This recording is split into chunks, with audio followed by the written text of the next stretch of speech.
pleasure of Allah. Oh, you who believe, read the Quran every night of Ramadan, night of Ramadan.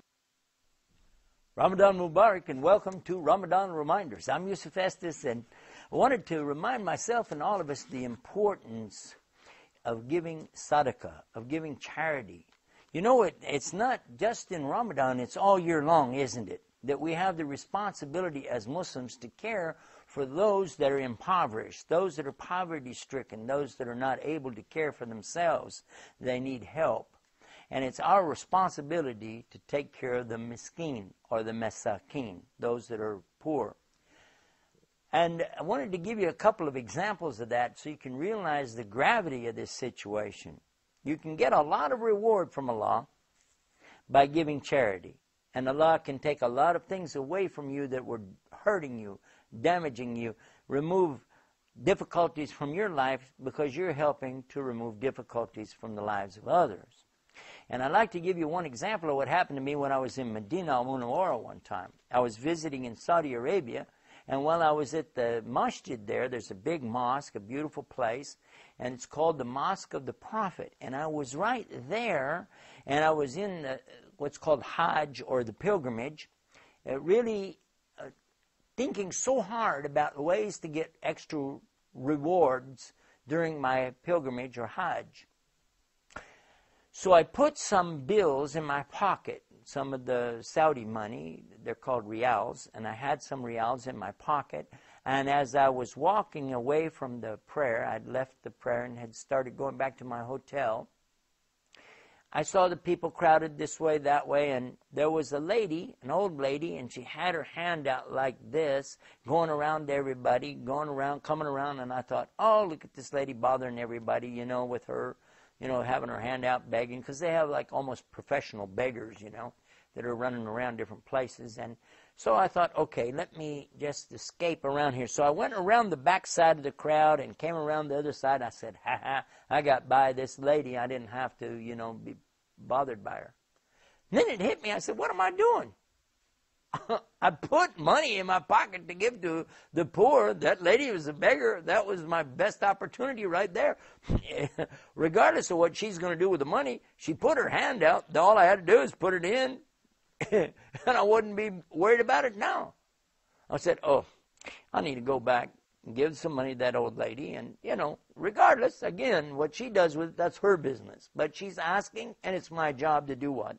And Allah tells us in the Quran about the one who repulses the beggar, turns them away. And like I was trying to escape around, and I felt bad about it. You know, I said, let me go back now.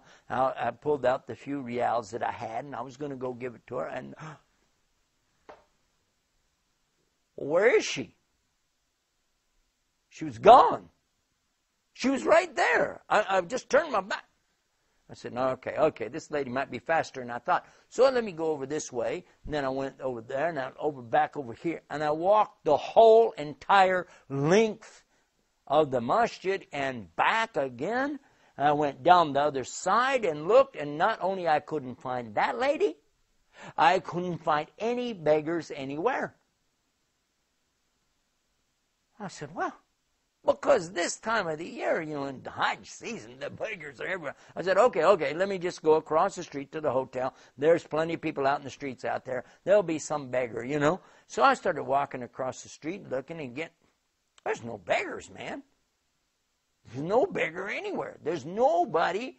That, like sometimes you see an amputee, maybe they're missing a leg, the arm, something like this, and they're blind people. You know, it's got to be somebody out here to give this to. And I looked. Nowhere. Nobody. So then I went up to some of the people that were selling on the street side. You know what I mean? They've got their little pens and things. They sell compasses and little souvenirs, all the kind of stuff, you know, that they have on display on those carpets that they throw out.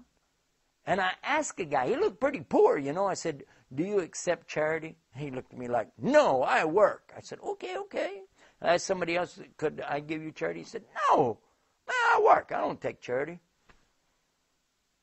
And all the way back to my hotel, I looked for any chance to give anybody those reals that I had, that money that I had in my hand. Do you know nobody wanted it? That was being rejected. Let me explain to you what I'm talking about.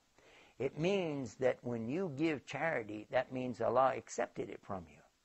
But when you go out here thinking that you're doing something, you're really not. It's whether or not Allah is accepting from you, and He was not accepting from me because of my bad attitude. He did not let me give that in charity. Now you can betcha, on my way back the next time, when I was going back to the masjid, all the way over and back both, I'm looking for anybody and everybody. You got, here, take this, here, take that. Yeah, and they're looking at me like, what's the matter with this guy? Must be rich. No. You don't understand. I'm hoping Allah is going to accept from me. I want to give this charity. I need to give this charity. You know something? That taught me a valuable lesson. But it's not the only time something like that happened to me. One time we were doing a fundraiser up in New Jersey, I guess it was. And during the fundraising, you know, the ones speaking, like me, they will encourage everybody. You know, if you've got anything in your pocket, pull it out, donate. It's for a good cause to help build this school for the children. They need it, and it's a worthy cause. And generally, I will open up my billfold and grab whatever's in there and donate it, because I never have more than about $20 anyway. And this particular night, I knew I only had a $10 bill anyhow. So I opened up my billfold, reached in, pulled it out, and as the box went by, I saw my hand throwing it down into the box. It was a $100 bill. I said, MashaAllah, where did I get a $100 bill? And how come I just threw my $100 bill in the box? I just remembered. That $100 bill was given to me before I walked up on the stage, and they said because they weren't able to get my flight arrangements, I was going to go back on the train. Here's the money for the train ticket. It was my ticket home.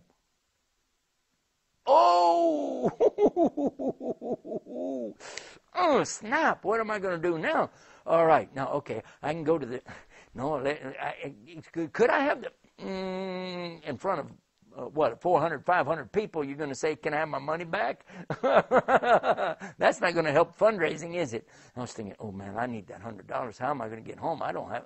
Let me think. I know. After they're all through, I'll go to them and say, you know, by the way, there's a $100 bill in there. It's mine. And then they're going to look at me like, what? How do you know it's yours? Oh, well, it says on it, United States of America. You can identify it. I knew I'd had it. I knew. I said, oh, boy. Well, you know what, though? Whenever you give anything for the sake of Allah, if Allah accepts it, that's good for you, isn't it? Doesn't Allah give it back to you? Doesn't He promise to give it back to you? 10-fold, 20-fold, 1,000-fold, up to Allah. Anyway, when I went to the restroom, I was washing up to get ready for prayer. And as I came out, a man passed by me, put an envelope in my pocket, and he said, that's for you. And I went on, didn't even think about it. Later, I opened up the envelope and I looked in. It was $1,000 in there. I'm not joking with you. It was $1,000 in there, a donation given to me in the month of Ramadan, and for going there and doing that. I said, oh, wow. Then I remembered the 100. And the 100, Allah made it 10-fold, made it 1,000. I said, oh, you know what? I wish I'd have put that $10 bill in there too, and I could have got that back. You see? See how it is? That's how it really works, isn't it? Isn't it? Don't be stingy. Don't be bakhil. Give. That's the best reminder I can think of right now. This is Ramadan's reminders. Just go to our website and get more of this. These are the RamadanReminders.com. Until tomorrow, peace. Assalamu alaikum. Oh, you.